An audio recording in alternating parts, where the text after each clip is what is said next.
كل ما بنفكر نجمع فلوس عشان نشتري الايفون الجديد سعر بيزيد.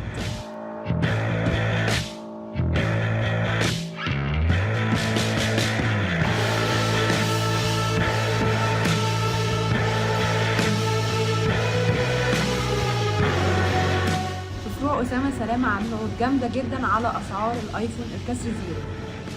طب ايه هو الفرق ما بين الكسر زيرو والمستعمل؟ الضمان والحالة هي اللي بتفرق ما بين الكسر زيرو والمستعمل.